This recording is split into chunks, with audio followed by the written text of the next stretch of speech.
Arch Manning recently said his decision time is getting closer, and we have numerous other signs pointing to what exactly is on his mind. The major news this past week came on the Alabama side of things. Four-star quarterback Eli Holstein announced his commitment to play for the Crimson Tide. Holstein is quite the talent himself, having been compared to Andrew Luck. But what does this mean for Alabama and Arch?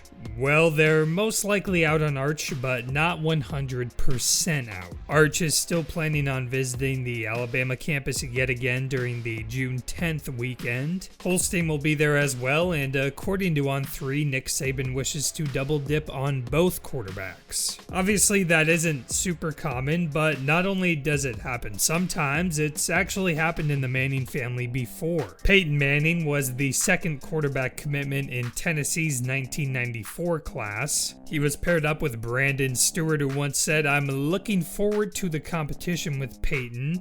Meanwhile, at the time, Peyton said Stewart was probably a better quarterback than he was. That turned out to not be true, and Stewart eventually transferred, while Peyton, of course, became the number one pick and churned out a Hall of Fame career.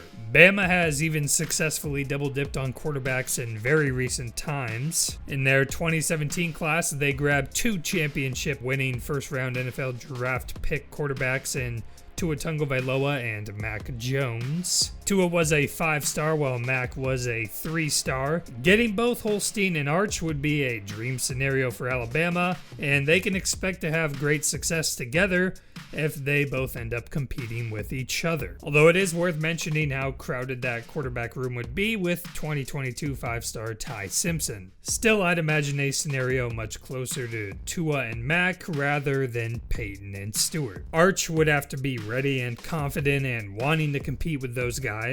He'd have to accept not starting as fast as he might want, but on the other hand, he'd also have less pressure being surrounded by a championship-level roster and having other older 5-stars sitting in front of him at the beginning of his college career. Although if you think about it, you could argue the opposite in terms of pressure. Can you imagine Arch Manning committing to Alabama? Even the most casual college football fan would be thinking championship or bust. So I guess the pressure can be felt in different ways. Sure, things would be going right around you like it did for Tua and Mac, but there would also be a different set of expectations when it comes to playing under Nick Saban. With all that being said, I think Bama is clearly number 3 or 4 on Arch's list as it stands right now.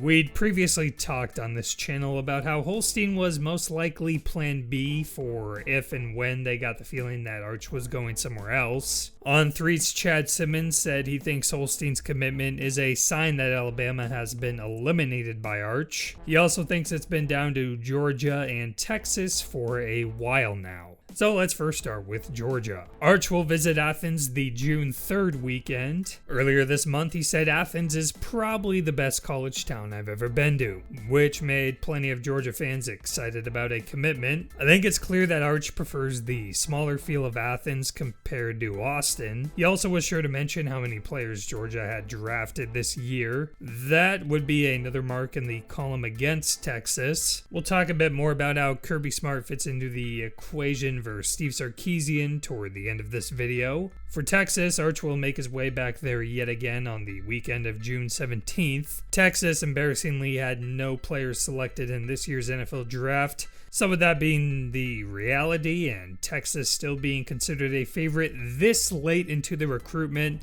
I guess it'd be fair to rename Steve Sarkisian as Houdini, and you know they had to feel good in Austin when Holstein officially paired up with Alabama. One of the things that should worry Texas fans is how Arch is potentially open to delaying his commitment until through the fall. That correlates with what he's also said about Texas and how he's excited to see how they do this year. You don't hear him talking about Georgia or Alabama like that. I think it's a clear sign that if Arch delays his commitment, then Texas needs to get off to a good start this year. I can already imagine Arch remaining undecided, then come September 10th, Texas is getting blown out by Alabama on national TV, The Longhorns need to show an upward trajectory. Staying competitive against Alabama could be the key to showing Arch that the Sarkisian rebuild can work. Also, fun fact, Texas was in Eli Manning's top 3 before settling on Ole Miss.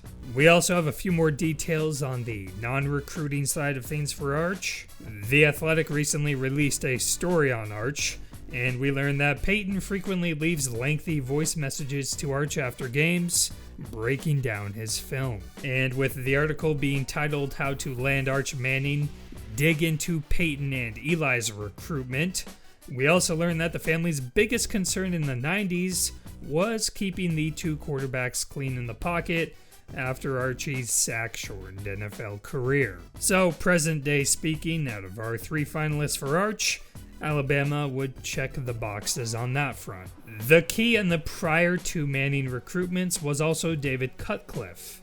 We saw Texas attempt to hire Cutcliffe earlier this year, but instead he ended up taking a job with the SEC in the commissioner's office. He actually said several schools tried to hire him so they could have an in with Arch. That's pretty insane to think about. The depths these schools are willing to go to have a shot at Arch.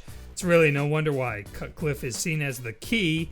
Besides his prior coaching relationship with Peyton and Eli, he actually sent scholarship papers to Cooper on the day Arch was born while he was the head coach at Ole Miss. He also provided us a little bit of a hint on where Arch is going. Here's what he said. If I'm recruiting Arch Manning, and I am not, I want boots on the ground. I want it to be all about real relationships. Knowing Cooper and Ellen and Arch as well as I do, that's where they're looking. You look for trust in any relationship, right? I think that's going to be the pivotal part of that one. In recruiting a Manning, the truth is the most important aspect. Don't act. They do their checks and balances, pros and cons, and if they got the truth, then you've got a real shot at maybe them playing for you. If you don't speak honestly and speak the truth, you're not going to sign Arch Manning. The reason that's a hint is because of the other public quotes we've received from Arch and his coach Nelson Stewart. We know that Steve Sarkisian and Lane Kiffin have done the best jobs at building the relationships with Arch. We don't quite hear as much in that sense about Nick Saban or even Bill O'Brien. With Ole Miss faltering lately, that's a great sign for Texas. Although in a recent interview, Arch did say he loves Kirby Smart, so it seems the Georgia relationship has improved recently. Arch is still planning on visiting Florida and LSU, but they're clearly far behind the others left in this race, and he apparently visited Virginia in April. That's where his mom and aunt went to school, as well as his sister currently. They're still a long shot for sure, but it was a surprise to see them somewhat considered this late. So that's all we've got for today. Let me know where you think Arch will end up, and be sure to subscribe if you want more update videos just like this.